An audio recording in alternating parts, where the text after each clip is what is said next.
A gente tem uma ideia que Mike Pompeo, que é o secretário de Estado, então leia-se que ele é não só o chefe da chancelaria dos Estados Unidos, mas alguém muito ligado ao Departamento de Segurança Exterior dos Estados Unidos, vai a Pyongyang, capital da Coreia do Norte, claro, tratar dos detalhes de um acordo acertado naquele aperto de mãos histórico em junho desse ano, quando Trump se encontrou em Singapura com Kim Jong-un. Então a gente sabe nas linhas gerais. Agora, os detalhes é o que todo mundo quer saber.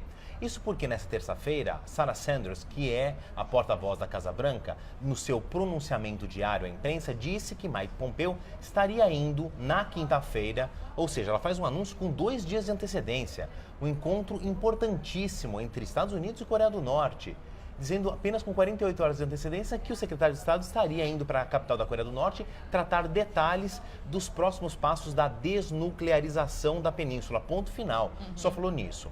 Não é raro a Casa Branca não dar muitos detalhes de um encontro importante, mas é muito difícil que isso aconteça. Foram poucos os episódios em que a Casa Branca adotou esse protocolo.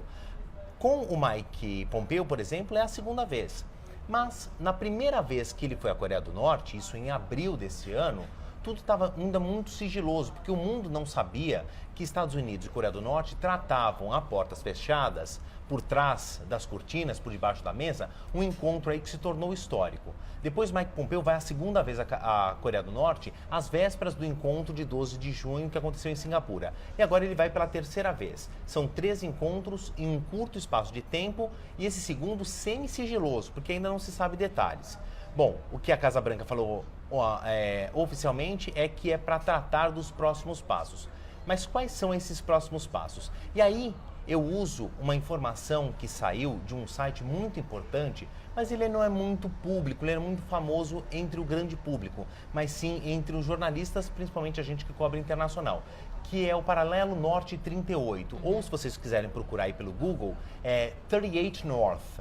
Faz referência ao meridiano paralelo número 38 que atravessa a Coreia do Norte. Esse site, ele muito assertivamente consegue achar notícias de bastidor da Coreia do Norte que acabam vazando de alguma maneira e publicam mundialmente. Essa semana saíram 2 informações muito importantes que estariam ligadas a essa visita emergencial de Mike Pompeo à Coreia do Norte. A primeira delas é o seguinte, que existe um centro de desenvolvimento tecnológico que fica na região leste da Coreia do Norte e que monitoramentos de satélites feitos pelos Estados Unidos, Japão e Coreia do Sul indicaram que esse centro de pesquisas nucleares estaria aumentando ao invés de diminuir.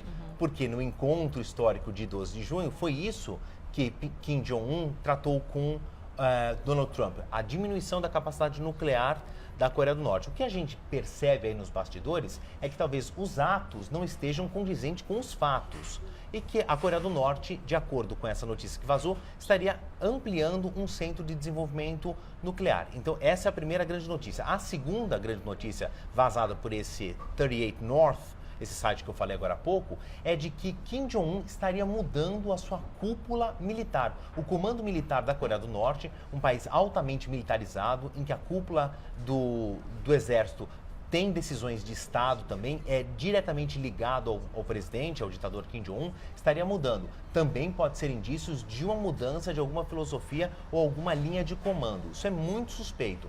E aí não pode ser apenas uma coincidência que na semana em que saem essas 2 notícias, o Mike Pompeo é levado às pressas para a Coreia do Norte. E ele não vai só apenas a Pyongyang. É claro, ele vai sair dos Estados Unidos, vai atravessar o globo, vai até a Ásia, a Coreia do Norte.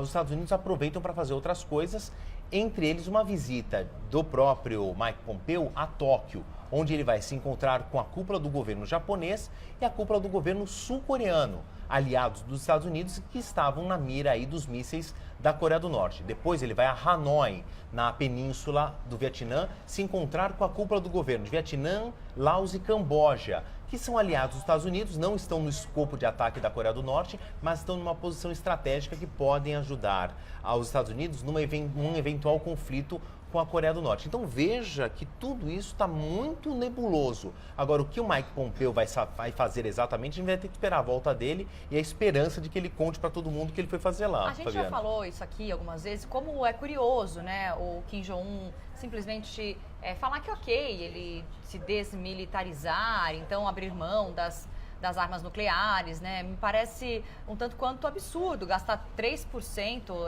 10% do PIB, do né? PIB, exatamente, para criar os criar mísseis. isso e de repente ele vai abrir mão. Então, me parece um tanto quanto interessante essa denúncia do 38 North que fala sobre você simplesmente então deslocar, troca a cúpula, manter alguma arma nuclear.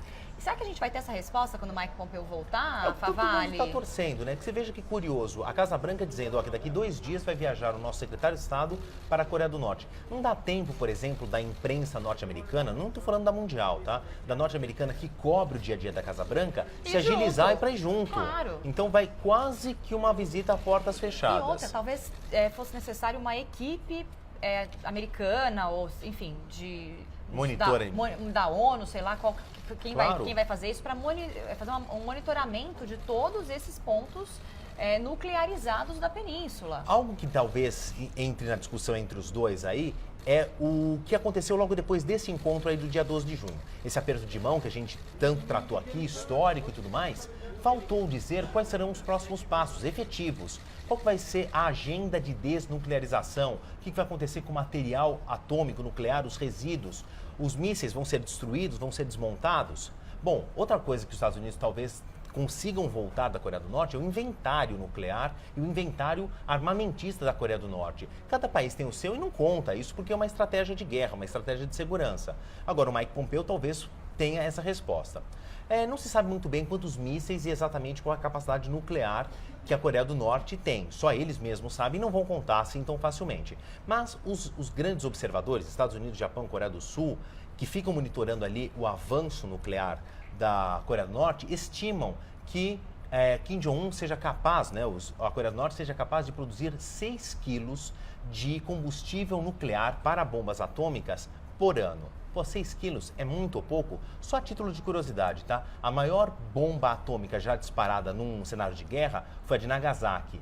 Ela tinha 21 quilotons. Isso é uma medida de força. Significa que a explosão teve o tamanho de 21 mil toneladas de dinamite. Quanto era o tamanho da bomba?